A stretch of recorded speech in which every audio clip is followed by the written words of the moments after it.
పదవుల్ని అడ్డు పెట్టుకొని సంపాదించే వాళ్ళు నాయకులైతే, ఆ నాయకులే అడ్డు పెట్టుకొని సంపాదించే వాళ్ళు వారి పిఏలు. ఈ పిఏకి నాయకుడి కంటే ఎక్కువ పేరుంటుంది.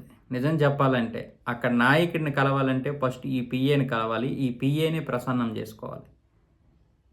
కూటమి ప్రభుత్వం ఏర్పాటై ఆంధ్రప్రదేశ్ హోమ్ మినిస్టర్‌గా బాధ్యతలు చేపట్టినటువంటి అనిత పిఏ సందు జగదీష్‌పై ఇప్పుడు తెలుగుదేశం పార్టీ వేటు వేసింది. 10 సంవత్సరాలుగా అనిత దగ్గర ప్రైవేట్ పిఏగా ఉంటున్నటువంటి సందు జగదీష్ ఇప్పుడైతే దాదాపు అంటే 7 నెలలు బట్టి కూటమి ప్రభుత్వం వచ్చింది. ఈమె హోమ్ మినిస్టర్ అయిన తర్వాత నుంచి జగదీష్ అరాచకాలు విపరీతంగా పెరిగిపోయాయంట. తెలుగుదేశం శ్రేణులు కూడా కంప్లెయింట్ చేసినా అనిత గారు పట్టించుకోలేదు. చివరికి ఒక మీటింగ్ పెట్టి ఆయన అరాచకాలు పెరిగిపోతాయని చెప్పినా భయపడకుండా ఏం చేసుకుంటారో చేసుకోండి, ఏం పీక్కుంటారో పీక్కోండి అన్నాడు జగదీష్.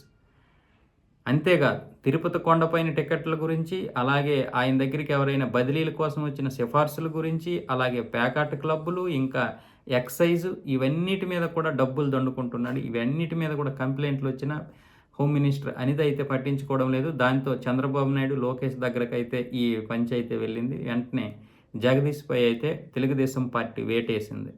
అనితకి చెప్పినా కూడా పట్టించుకోకపోవడంతో ఆమెకు కూడా క్లాస్ పీకడం జరిగింది చంద్రబాబు నాయుడు గారి ఆధ్వర్యంలో.